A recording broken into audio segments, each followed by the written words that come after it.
اس خیال سے نماز کو ادا کرو کہ میرا خدا مجھے دیکھ رہا ہے۔ حضرت امام زین العابدین رضی اللہ تعالی عنہ آپ نماز ادا فرما رہے تھے اپنے گھر میں، اور نماز بھی نفلی نماز تھی، نفل ادا کر رہے تھے اپنے حجرہ میں۔ حضرت امام زین العابدین رضی اللہ تعالی عنہ تو اچانک سے آپ کے گھر میں آگ بھڑک اٹھی، آگ لگ گئی آپ کے گھر کو۔ آپ کے جو محبین تھے، محبت کرنے والے تھے، انہوں نے واویلا کیا، شور مچایا کہ امام صاحب آپ کے گھر میں آگ لگ چکی ہے اور آپ مسلسل سجدہ کی حالت میں سجدہ کیے جا رہے ہیں، نماز پڑھ رہے ہیں۔ تو آپ نے تسلی سے، تشفی سے پوری نماز ادا کی۔ مکمل نماز ادا کرنے کے بعد جب آپ نماز سے باہر آتے ہیں تو اتنی دیر تک آگ جو تھی وہ بجھ چکی تھی۔ تو آپ کے محبین نے یہ سوال کیا امام صاحب سے، امام زین العابدین سے، کہ حضرت آپ کے گھر میں آگ لگی تھی، مکان میں آگ لگی تھی، اور ہم شور بھی مچا رہے تھے، واویلا کر رہے تھے، آگ بجھانے کی کوششیں بھی کر رہے تھے، اور آپ نے مسلسل نماز جاری رکھی۔ کبھی آپ رکوع فرما رہے ہیں، کبھی آپ سجدہ فرما رہے ہیں، اور اتنے خشوع اور خضوع کے ساتھ آپ نماز ادا کر رہے ہیں۔ حالانکہ ہمارا حال یہ ہے، دونوں لوگوں کو چاہیے کہ جو نماز پڑھ رہا ہے اسے چاہیے کہ اس جگہ پر نماز پڑھے جہاں سے مقتدی کو گزرنے میں مشکلات کا سامنا نہ ہو۔ اتنی ماشاءاللہ بڑی مسجد ہے، تو اگر بندہ وہاں پچھلی صف پہ شروع ہو جائے نماز پڑھنے اور پھر کہے کہ یہ بندہ میرے سامنے سے کیوں گزرا ہے، بھائی تو ادھر آ کے پڑھ لے، ادھر شروع کیوں کی ہے؟ ہر بندے کو خیال کرنا چاہیے کہ جو نماز پڑھنے والا ہے اسے بھی اور جو گزرنے والا ہے اسے بھی۔ تو ہمارا حال یہ ہے کہ ہر ہم گزرنے والے کو نوٹ بھی کر رہے ہوتے ہیں، پتہ ہوتا ہے فلاں گزر گیا، اس طرح ہوا، لیکن امام صاحب کی نماز دیکھیے کہ آپ نماز پڑھ رہے ہیں، آگ لگی ہوئی ہے اور خبر ہی نہیں ہے آگ کی۔ نماز مکمل فرما لی تو پھر آپ سے سوال کیا گیا کہ حضور آپ کو پتہ ہی نہیں چلا، تو آپ نے دو جملے ارشاد فرمائے۔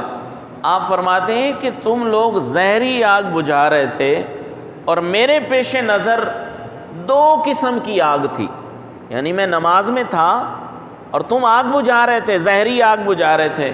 میرے سامنے، میرے پیش نظر دو طرح کی آگ کے معاملات تھے، ایک تو جہنم کی آگ تھی اور ایک وہ تڑپا دینے والی آگ جو میرے اندر لگی ہوئی تھی، میں اس کو بجھا رہا تھا، اور دیدار سرمدی کے لیے میں جستجو میں لگا ہوا تھا۔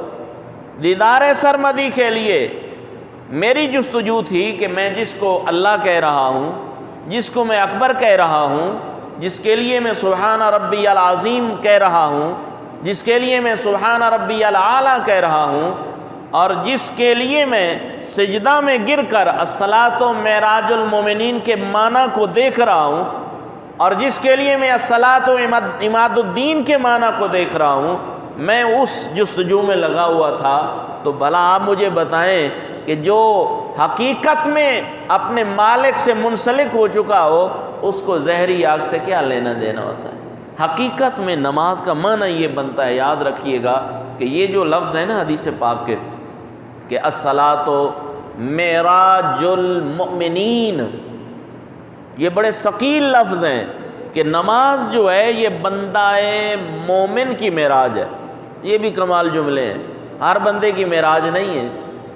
پہلے بندہ مسلمان ہوتا ہے، لا الہ الا اللہ محمد الرسول اللہ، مسلمان ہوا ہے، لیکن اب مومن بننے کے لیے قرآن تقاضا کرتا ہے کہ مومن کیسے بنو گے؟ مسلمان تو ہو گئے ہو، لا الہ الا اللہ، اللہ کے سوا کوئی عبادت کے لائق نہیں۔ یہ بھی بڑے ثقیل لفظ ہیں، اس پہ بھی بڑے مشکل سے لوگ عمل پیرا ہوتے ہیں کہ لا الہ الا اللہ، اللہ کے سوا کوئی عبادت کے لائق نہیں۔